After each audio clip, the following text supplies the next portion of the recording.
Hello everyone, welcome back to reacts. तो भाई बात करेंगे 2-3 टॉपिक्स को लेके, ठीक है? एंड उसके ऊपर एक लंबा कंबाइंड मैसेज देना चाहेंगे for both India and Pakistan. तो पाकिस्तान की न्यूज़ तो ये है जो बलूचिस्तान में हो रहा है एंड कश्मीर में हो रहा है। एंड इंडिया की न्यूज़ है सोनम वांगचुक रिलेटेड, उसके ऊपर भी देखेंगे ये लोग क्या, मतलब ऑनेस्टली घटियापन है यार, घटियापन है। चलो देखते हैं। देखिए, इसको ऐसे समझिए साहब, आज पूरी दुनिया के लिए, बल्कि भारत ही नहीं बल्कि पूरी दुनिया के लिए बड़ी खबर यह है कि भारत को मिटाने का सपना दिखने वाला पाकिस्तान खुद मिटने की कगार पर है। दुनिया में बलूचिस्तान नाम से एक नए देश का जन्म हो चुका है। यह बहुत बड़ी खबर है। बलूचिस्तान बन गया देश। भैया मुझे जाना है, तो इंडिया में एम्बेसी खुल गई है क्या बलूचिस्तान की? इंडिया ने रिकॉग्नाइज कर लिया बलूचिस्तान को? ये तो बता रहे हैं बन गया देश। पाकिस्तान ने अपनी करेंसी जारी कर दी है। बलूच नेताओं ने बलूचिस्तान को स्वतंत्र देश घोषित कर दिया है। बलूचिस्तान नया देश बन चुका है। बलूचिस्तान के 85% हिस्से पर नियंत्रण का ऐलान कर दिया गया है। सिर्फ यही नहीं, अंतरिम सरकार ने बलूचिस्तान का राष्ट्रीय ध्वज, वहां का नेशनल सॉन्ग, राष्ट्रगान, बलूचिस्तान की अलग करेंसी और अपनी अलग प्रशासनिक और रक्षा व्यवस्था लागू कर दी है। बलूचिस्तान की अपनी करेंसी, अलग देश बलूचिस्तान, टुकड़े टुकड़े पाकिस्तान। मतलब है कि जो पाकिस्तान आज से 55 साल पहले टूटा, एक 71 में आप कह सकते हैं हाफ, और 2026 में शायद साफ, अब और फिर से टूट गया। एक बांग्लादेश का नया जन्म हुआ है। अब मोहर लगना बाकी है। इसके लिए बलोच नेताओं ने भारत समेत दुनिया के सभी लोकतांत्रिक देशों से बलूचिस्तान के झंडे और करेंसी को मान्यता देने की अपील की है कि मान्यता दे दी जाए। इसके अलावा बलूचिस्तान की बागियों ने शहबाज शरीफ को बिना वीजा उनके देश में घुसने के लिए दोषी ठहरा दिया कि वीजा लेना पड़ेगा भाई पाकिस्तानियों का बलूचिस्तान में घुसने के लिए। इसके अलावा बलूचिस्तान ने पाकिस्तान के फील्ड मार्शल। चलो इस पे आते हैं। तो भाई बलूचिस्तान में हो क्या रहा है एग्जैक्टली? तो भाई वहां पे एक इनका पर्टिकुलर एक एक्स का अकाउंट है, ठीक है, जिसमें जो apparently represents the Republic of Balochistan. And उन्होंने आके इस टाइप का ट्वीट किया कि भाई अब हम सेंसस भी करेंगे। एंड ये चीज़ निकाली कि भाई अब हम सेपरेट कंट्री है, हम 85% ऑफ द कंट्री को कंट्रोल करते हैं। तो जो 85% है that is basically most of Balochistan, जो कि बहुत ही माउंटेनस एरियाज हैं। एंड 15% दैट दे सेइंग कि कैपिटल नहीं है उसके अंदर इंक्लूडेड। तो एग्जैक्टली हो क्या रहा है? एग्जैक्टली ये हो रहा है कि it is a war zone. वहाँ पे इतने ज़्यादा लोग मारे जा रहे हैं, ठीक है, सिविलियंस मारे जा रहे हैं, आर्मी के लोग मारे जा रहे हैं, पुलिस के लोग मारे जा रहे हैं, जो टेररिस्ट हैं वो भी मारे जा रहे हैं। तो it is a war zone, that is what's happening. अब जहाँ तक बात है कि वही देश ही बन गया पूरा, तो भाई जहाँ तक देश बनने की बात है, तो भाई पूरे जब बाकी देश रिकॉग्नाइज़ करेंगे, मैं अपने घर को बना लूँ अपना एक सेपरेट देश, ठीक है? एंड ऐसा पहले हुआ है। इनफैक्ट एक मैंने मूवी देखी हुई है, इटालियन मूवी। उसमें वो जाके अपना एक आइलैंड में बोलने लगता है कि हमने तो अपना देश बना लिया। आ जाते हैं, अपना शिप पे पा जाती है एकदम, वहां से रैप अप करके चले जाते हैं। तो देश ऐसे नहीं बनता है अमन जी, ठीक है ना? मुनीर को युद्ध अपराधों के लिए दोषी माना है फील्ड मार्शल। हाँ सही तो था, फील्ड क्यों, फील्ड मार्शल। और कहा है कि जैसे बलूचिस्तान की अदालतें काम करना शुरू करेंगी, मुनीर को मृत्यु दंड दिया जाएगा। मृत्यु दंड पढ़ लीजिए क्या लिखा है इधर। 71 में आप, 26 में साफ, पूरा साफ। अब हालात तो ऐसे ही है। सिर्फ 20 बचेगा पाकिस्तान में। 20 मतलब 20%। सब तो वहां खैबर में अलग से, पख्तूनलैंड, अफगानिस्तान। 20 और ये जो बात कर रहे हैं, तो मैंने तो पूरा कैलकुलेशन करी। तो बलूचिस्तान के under area is around 40 to 44%। उसमें भी ये बता रहे हैं कि 85% इन्होंने लिया है। अगर इन लोग की बात मान ली भी जाए तो ये 20% ही बचेगा। ये तो मतलब कहीं से मैथ ऐड अप ही नहीं होती। बट वो तो ऑफ कोर्स हमारी इंडियन मीडिया है, कुछ भी बोलेंगे। अब देखो, अब इसमें बलूचिस्तान का टॉपिक मैं फटाफट खत्म करना चाहता हूँ, क्योंकि जो मेन चीज़ है उसके बारे में और आगे बात करें, क्योंकि ये हम पहले भी डिस्कस कर चुके हैं। तो भाई जिस तरीके से आप आके ये बताते हो कि टूट गया, ये हो गया, अगर वहां की मीडिया करेगी तो आपको कैसा लगेगा?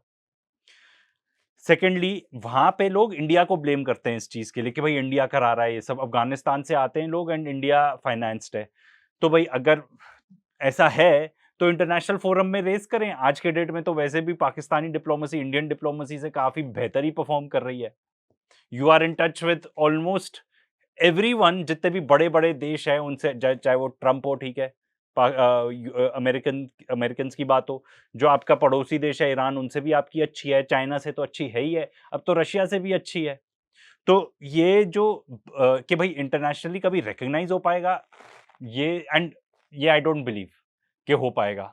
अभी तो ऐसा कुछ भी नहीं है। इंटरनेशनल मीडिया अगर आप खोल के छान लोगे, कुछ भी नहीं है इस चीज़ के बारे में न्यूज़, कुछ भी नहीं है, सिर्फ इंडियन मीडिया ही उन ट्वीट्स को लेके उचक रहा है, ठीक है? साइऑप भी हो सकता है एक, जो बलूचिस्तान प्ले कर रहा है, एंड देखो एक्सटर्नल फोर्सेस तो इन्वॉल्वड ही होंगी इसमें, कहाँ-कहाँ की इन्वॉल्वड है, मोसाड भी इन्वॉल्व हो सकती है, ऐसा मैं नहीं, ऐसे लैरी जॉनसन और जो ऐसे एक्सपर्ट्स हैं वो बताते हैं, बिकॉज़ पाकिस्तान डिप्लोमेसी में काफ़ी बड़ा रोल खेल रहा है, एंड ऑफ कोर्स इज़राइलीज़ को ये बात अच्छी नहीं लगती। एंड इसमें एक बात और करना चाहूँगा, फिर इंडिया के टॉपिक पे आते हैं, कि भाई अगर हम वहाँ पैसा खर्च कर रहे हैं, मुझे नहीं पता खर्च कर रहे हैं कि नहीं, तो it is a waste of money. Balochistan में क्या होता है, हाँ, it may affect us, but ऐसा नहीं है वहाँ के, अगर मान लो पाकिस्तान टूट जाता है जैसे ये लोग कह रहे हैं, तो हमारे लिए तो बिल्कुल नहीं अच्छा होगा। वी वांट कि हमारे आसपास वाले देश थोड़े प्रॉस्पर करें। अमेरिका क्यों इतना प्रॉस्पर कर पाता है? उसके पास आसपास पीसफुल नेबर्स हैं। बिल्कुल नहीं है लड़ाई उनके साथ, वो पूरी दुनिया में लड़ाई करते रहेगा, अपने नेबर्स के साथ नहीं करेगा लड़ाई। तो हमारे को बिल्कुल भी सूट नहीं करता है। ये गौरव आर्या टाइप लोग भी आके बोलते रहते हैं, अरे हमको इतने पैसे दे देने चाहिए, इतने बिलियंस ऑफ डॉलर्स दे देने चाहिए। भाई हमारी देश में 60% जनता ऐसी है जिनको फूड ग्रेन सपोर्ट देना पड़ता है, नहीं, ताकि भूख से ना मरे। बेसिकली फूड ग्रेन सपोर्ट यही होता है। एंड अब मुद्दे की बात ये कि जो हमारी इंडियन मीडिया है, वो ये सब चीज़ों में, ये सर्कस है बेसिकली, एक सर्कस, जैसे कहते हैं ना ब्रेड एंड सर्कस मिलते रहे लोगों को। तो हमारे देश में ब्रेड एंड सर्कस ये है कि एक तो अनाज दे रहे हो आप लोगों को, ठीक है, 60% ऑफ द पॉपुलेशन को। सर्कस ये चलता रहता है, डिस्ट्रैक्शन ये चलती रहती है। आईपीएल वगैरह एक अलग सर्कस है, फीफा वर्ल्ड कप अलग सर्कस चल रहा है। तो जो मेन मुद्दा हमारे इंडिया में जो चल रहा है वो नहीं कवर कर रहे हैं, और अगर कर रहे हैं तो डिस्क्रेडिटिंग तरीके से कर रहे हैं। आओ देखते हैं। तो जो बात कर रहे हैं हम, जो जंतर मंतर में प्रोटेस्ट चल रही है कॉकरोच जनता पार्टी की, बट मेन चीज तो ऑफ कोर्स, मेन हाईलाइटेड चीज यही है वहां पे कि सोनम वांगचुक मतलब भूख हड़ताल पे बैठे हैं। आइए देखते हैं क्या कहते हैं। एंड मेन मैटर उनका है एजुकेशन इन द कंट्री। शुरू हुआ कॉकरोच जनता पार्टी का आंदोलन। आज की डेट में सोनम वांगचुक का अनशन तोड़वाने के लिए एक सम्मानजनक रास्ता तलाशने पर पहुंचकर अटक गया है। देश में हर आदमी चाहता है बॉस कि पेपर लीक की समस्या खत्म हो। हमने भी खूब जोर शोर से यह मुद्दा उठाया, लेकिन कॉकरोच पार्टी ने इस मुद्दे के नाम पर जो किया, और उनके नेताओं के इतिहास के खुले पन्नों में जो सियासी कनेक्शन दिखा, शायद उसने पब्लिक को उनसे डिस्कनेक्ट कर दिया। आज की डेट में पब्लिक की भीड़ कॉकरोच पार्टी के साथ नहीं है। देखो, लोगों का वहां ना पहुंचना बुरी बात तो है ही है, बट इसके कारण बहुत सारे हो सकते हैं, ठीक है। ये सिर्फ ये जो करना चाह रहे हैं बेसिकली डिस्क्रेडिट करना चाह रहे हैं कि भाई ऐसा तो कोई इतना बड़ा मुद्दा ही नहीं है, इसीलिए लोग नहीं आ रहे। मुद्दा कैसे नहीं है बड़ा?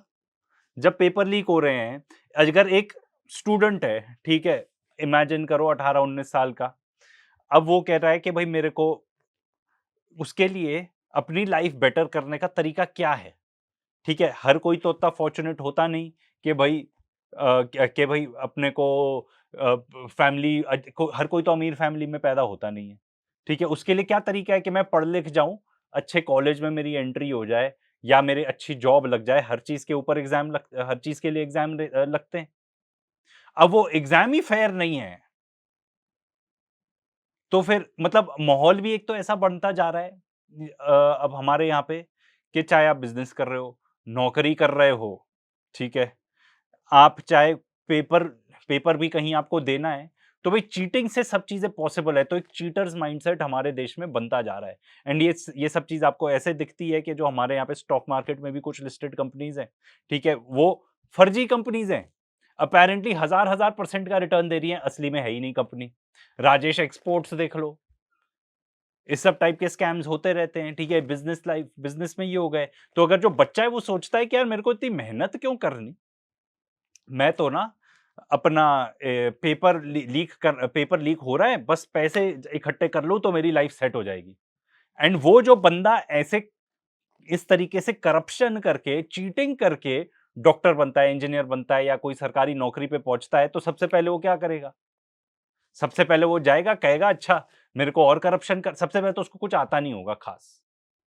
तो ऐसे टाइप के लोग हम अपने सोसाइटी में भर्ती कर रहे हैं as doctors, engineers, as government servants. फिर कर वही कुछ नाम, वही कुछ चेहरे दिख रहे हैं जो हर आंदोलन में पहुंच जाते हैं। सोशल मीडिया पर इनका मजाक बन रहा है, मीम्स बन रहे हैं, लोग कह रहे हैं कि एक सीरियस मुद्दे पर कैसी कॉमेडी चल रही है भाई। जो मीम्स वाली बात है वो तो इतनी खतरनाक है ना सोसाइटी के लिए। ठीक है, हमको डिस्कस भी करने की जरूरत नहीं है कि मीम्स कौन बनाता है, पर अगर जाके उस पे इंटरेक्शन हो रही है, लाइक्स आ रहे हैं, शेयर्स हो रहे हैं उस चीज को लेके कि भाई, एंड वो मीम्स मतलब मैं देखे हैं, we don't want to show it here, कि उसमें मतलब सोनम वांगचुक को बहुत बुरी लाइट में दिखाया जा रहा है। एंड मजाक तो तुम भी उड़ा रहे हो ना इस चीज का, सुशांत। आप देखिए कि पहले धर्मेंद्र प्रधान से इस्तीफा लेने के मामले पर प्रोटेस्ट का मकसद था। अब मकसद है कि सोनम वांगचुक का अनशन कैसे खत्म। सोनम वांगचुक की सेहत को लेकर डरावनी बातें हो रही हैं। कॉकरोच पार्टी वाले कह रहे हैं कि वो नहीं चाहते कि सोनम वांगचुक की मौत हो जाए। बॉलीवुड वाले भी वांगचुक से अनशन तोड़ने को कह रहे हैं। अचानक से नेताओं का जंतर मंतर पर आना शुरू हो गया। पहले तो सोनम वांगचुक को भूख हड़ताल पर बैठाकर खुद लपेट कर खाना खाते रहे। आज की डेट में पब्लिक पूछ रही कि खुद अनशन काहे नहीं किए भाई, तो अब पब्लिक से कह रहे हैं कि तुम एक दिन का खाना छोड़ दो। कॉकरोच पार्टी का यह आंदोलन कहां जा रहा है? राहुल से लेकर अखिलेश तक इस आंदोलन से पूरी तरह कनेक्ट हो क्यों नहीं रहे? कौन कोर्ट चला गया? कहां से राखी सावंत की एंट्री हो गई? क्या गजब हो रखा है इस आंदोलन में? ये सब दिखाऊं, उससे पहले जरा एक झलक देखिए। तो इनका मेन पर्पस क्या है? डिस्क्रेडिट करना है कि ये जो हो रहा है ना, ये सब असली मुद्दा है ही नहीं। एंड तुम्हारी स्क्रिप्ट कहां से आती है वो भी हमें बता दो। कहां से आदेश आते हैं कि ये सब करना है, कि इस चीज को डिस्क्रेडिट करना है? यही इंटेंशन है इनका। वो उधर प्रोटेस्ट चल रही है ना पाकिस्तान में, वहां बलूचिस्तान में एंड अपना कश्मीर में, हाँ बहुत अच्छा है, वो बहुत सही है एकदम, लोगों के मुद्दे। यहां पे खुद के देश में लोगों के मुद्दे नहीं है जो तुम आके उसको ढंग से कवर कर पाओ। अभी आगे बात करते हैं कि भाई जब वो अन्ना आंदोलन हुआ था और ये जब वो भी हंगर स्ट्राइक पे बैठे थे, तो तब मेन स्ट्रीम मीडिया को इतनी छूट थी कि वो जाके कवर करते थे वो चीज। आज के डेट में इन जैसे लोगों के जर्नलिज्म की वजह से हमारी जो प्रेस रैंकिंग है ना, प्रेस फ्रीडम इंडेक्स पाकिस्तान से भी नीचे है। वन ऑफ द वर्स्ट है इन द वर्ल्ड, अफगानिस्तान के आसपास है। और इन्होंने काम ही क्या किया है जर्नलिस्ट ने? इनके दो मुद्दे रहते हैं, देखो सिंपल, कि हम यहाँ पे तो सब बढ़िया चल रहा है, ठीक है, सब चंगा सी, और पाकिस्तानी खराब है, मुसलमान खराब है। इनकी पूरी इनकी जर्नलिज्म इसी में जाती है। आइए अब देखते हैं दूसरे महारथी के, वो जो लब जिहाद की बात करते हैं, सॉरी क्या बात करते हैं, सॉफ्ट जिहाद, हार्ड जिहाद की बात करते हैं, उनका देखते हैं क्या कहते हैं। सोनम वांगचुक की भूख हड़ताल का आज 18वां दिन है। आज दिल्ली हाई कोर्ट में एक जनहित याचिका दायर की गई है, जिसमें सोनम वांगचुक की जान बचाने के लिए सरकार से तुरंत दखल देने की मांग की गई। इस याचिका में अनुरोध किया गया है कि सोनम वांगचुक को तुरंत अस्पताल में भर्ती कराया जाए और अगर जरूरी हो तो उनकी ये भूख हड़ताल जबरदस्ती तोड़कर उन्हें खाना खिलाया जाए। ये भी मांग की गई है कि सरकार को सोनम वांगचुक से बातचीत करनी चाहिए। हाईकोर्ट ने इस याचिका पर केंद्र सरकार और दिल्ली सरकार से जवाब मांगा है और 16 जुलाई को इस पर सुनवाई होगी। सोनम वांगचुक 28 जून से लगातार भूख हड़ताल पर हैं, अनशन पर हैं और उनके जो समर्थक हैं वो लगातार अब ये कह रहे हैं कि उनकी स्थिति बिगड़ रही है और उनके जो शरीर के सारे पैरामीटर्स हैं वो खराब हो रहे हैं और अब उनकी जान जा सकती है, जान पर बनाई है। आपको याद होगा कल हमने आपको सोनम वांगचुक की भूख हड़ताल पर अपना एक विश्लेषण दिखाया था, जिसमें हमने आपको बताया था कि सोनम वांगचुक की हालत बिगड़ रही है और उनकी जान सिर्फ एक ही व्यक्ति बचा सकता है और वो है अभिजीत दीपके। अगर अभिजीत दीपके सोनम वांगचुक को उनकी भूख हड़ताल रोकने के लिए राजी कर ले, अगर अभिजीत दीपके इस भूख हड़ताल को समाप्त कर लें और सोनम वांगचुक को अस्पताल में भर्ती करा दें तो 59 वर्ष के सोनम वांगचुक की जान बच जाएगी। और क्या बंदा है यार, ये क्या बंदा है, मतलब ये अपनी थर्ड क्लास गिरी ना दिखाने से वो चूक नहीं होती। ये तो आपको ये जर्नलिज्म मिल रहा है अपने टैक्स पेयर से। ये दूरदर्शन है, कितने मिलते हैं इसको? 16 करोड़। 15 करोड़ मिलते हैं ये सब काम करने के लिए, ये काम करने के लिए, ठीक है, सॉफ्ट जिहाद, हार्ड जिहाद, ये सब टाइप की एजुकेशन देने के लिए। तो यहाँ पे मेन मुद्दा मेरे हिसाब से दो हैं, मेन मुद्दे। एक तो हमने पहले बात करी कि भाई बात हो रही है पूरे एजुकेशन सिस्टम की देश में, कि कितना मतलब वेंटिलेटर पे है, ठीक है, एंड उससे आगे जो यूथ है या फ्यूचर ऑफ द कंट्री ही क्या बनेगा, ठीक है। दूसरा मुद्दा ये है कि भाई ऐसे इशू पे अगर किसी को बात करनी हो, ठीक है, मतलब किससे बात करनी हो, जो डिसीजन मेकर्स है, सरकार है बेसिकली, तो क्या उसको अपनी जान खतरे में डालनी पड़ेगी सिर्फ बातचीत करने के लिए कि भाई मेरी बात सुन ली जाए? इतना बड़ा स्टेप उठाना पड़ेगा? ये मेन मुद्दे की बात है, वो ये लोग बताएंगे नहीं। फॉर वॉट एवर रीजन ये जानते हैं, क्योंकि देखो जर्नलिज्म तो इंडिया में इन लोगों से तो क्या ही एक्सपेक्ट करनी, मतलब बहुत ही दुखद बात है ये। हर जगह ना बात यही हो रही है। एंड अभिजीत दीपके कौन होते हैं उनको बोलने के लिए कि भाई आप ये मत करो? एक पर्टिकुलर मतलब डिमांड भी क्या ही है इनकी कि ठीक है एक बंदा जो है वो रिजाइन कर दे। यूनाइटेड किंगडम में देखा है, मैं नहीं कह रहा वहां पे सोसाइटी कम करप्ट है, कितने कितने प्राइम मिनिस्टर्स रेजिग्नेशन दे चुके हैं इतने ही सालों में, क्योंकि उनसे संभल नहीं रहा होता। तो अगर किसी से कोई चीज नहीं संभल रही तो आप कर लो ना, एटलीस्ट जो बात हो रही थी रीशफल होने की वही हो जाए। बात तो कर लो, सिंपल बात ये है, आपको रेजिग्नेशन वगैरह नहीं देना, ठीक है, आप बात तो कर लो। सिर्फ बात करने के लिए आदमी को इतनी टेंशन लेनी पड़ेगी? और वो सबसे पहले तो सोनम वांगचुक अकेले नहीं है, वहां पे और भी बहुत सारे बच्चे हैं जो अनशन पे जो हैं, उस पर they are not so trained. ये तो इतने ट्रेन्ड है ये करने के लिए, क्योंकि इतनी सारी टाइप के प्रोटेस्ट से कर चुके हैं। उनको तो हॉस्पिटल में ऑलरेडी भर्ती करा दिया गया ताकि मरे ना। एंड ये कोई आम इंसान नहीं है। आपको स्विट्जरलैंड तक में दिख जाएंगे इन्होंने जो इन्वेंशंस करी है ना स्तूपा बनाने के, ताकि वाटर कंजर्व हो सके, ये सब आपको स्विट्जरलैंड तक मिल जाएंगे। तो एंड इंडिया से एक्सपोर्ट ही कितनी चीजें होती हैं यार। ऐसे कौन से इंडियन लोग हैं जो बहुत ज्यादा इन्फ्लुएंशियल हो अब्रॉड? ये विराट कोहली और हमारे एक्टर्स की वो बात मत करना। The only reason they are influential is, and किस सर्कल में वो इन्फ्लुएंशियल है? जहां इंडियन लोग हैं बाहर, या जो बॉलीवुड को जानते हैं और साउथ एशियन कम्युनिटी के लोग हो गए, उन लोग को। बट अगर आप ओवरऑल इंडिया में, ओवरऑल वर्ल्ड में बात करो तो भाई this person is one of the more popular ones for a lot of good reasons. And majorly इतने बड़े साइंटिस्ट, एजुकेशनिस्ट, कितने सारे टाइटल आप इनको दे सकते हो, तो उस बंदे की ये हाल कर दी यार। इस खबर के बाद से एक नई बहस शुरू हो गई है देश में, और बहुत सारे लोग 30 वर्ष के अभिजीत दीपके से ही अब ये पूछ रहे हैं कि वो सोनम वांगचुक की जगह खुद भूख हड़ताल पर क्यों नहीं बैठे। कोई मतलब विल एनीवन केयर? अगर अभिजीत दीपके रख ले फास्ट तो नो वन विल केयर। 60 वर्ष के सोनम वांगचुक से भूख हड़ताल करवा रहे हैं, और 30 साल के युवा अभिजीत दीपके तीनों टाइम खाना खा रहे हैं। सोनम वांगचुक और अभिजीत दीपके की जोड़ी को देखकर बहुत सारे लोगों को, और हो सकता है आपको भी, वर्ष 2011 में अरविंद केजरीवाल और अन्ना हजारे की जोड़ी। देखो हर चीज पर कीचड़ उछालना है, हर चीज पर पॉलिटिक्स घुसानी है, ये पॉलिटिक्स का मामला ही नहीं है। मैं कहता हूं this is much bigger than that. बात हो रही है कंट्री के फ्यूचर की, बात हो रही है एजुकेशन की। तुम वो वाली बात बताओ ना जो एक्चुअल मेन टॉपिक है, उसमें कीचड़ उछाल देना है, हर चीज को डिस्क्रेडिट कर देना है। यहां पे जितने लोग थे, ठीक है, इस प्रोटेस्ट में उनको भी पाकिस्तानी बोल दिया जाएगा, एंटी नेशनल बोल दिया जाएगा, कोई और मुद्दा उठा के लाएगा। एजुकेशन सिस्टम की बात करो तो सीबीएसई में जिन लोगों ने पेपर दिए, बच्चों ने कहा कुछ में अच्छे मार्क्स आ गए एज एक्सपेक्टेड, दूसरों ने कहा यार इतने कम कैसे आ गए। रीचेकिंग पे दिया पेपर, पता चला कि वो जो पेपर था उसकी राइटिंग ही नहीं थी, उसका पेपर ही नहीं था।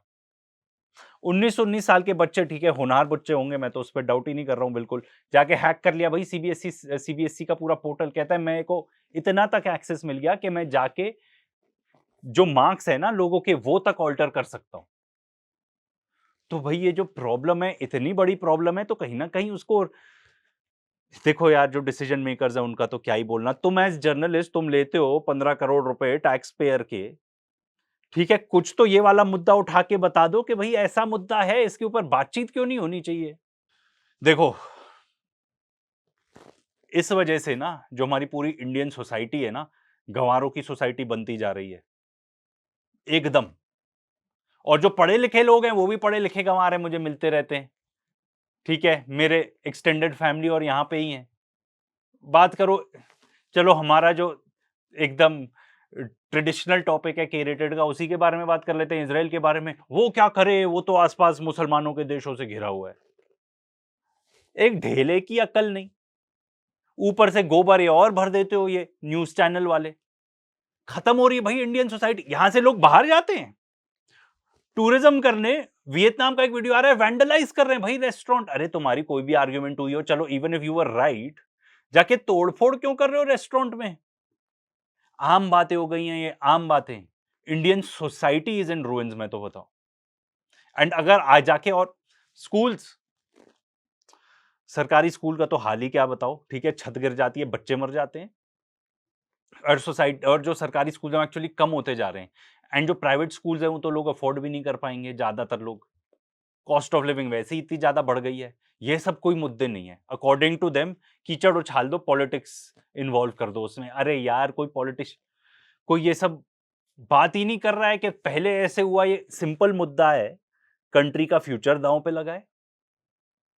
एंड दूसरा मुद्दा ये है, सॉरी मैं नोट्स बना के लेके आया था, कि भाई एक बात करनी है जो बहुत जरूरी है देश के लिए, तो उसके लिए क्या आदमी को अपनी जान दांव पे लगानी पड़ेगी? एनिमल फार्म हो रहा है पूरे देश में।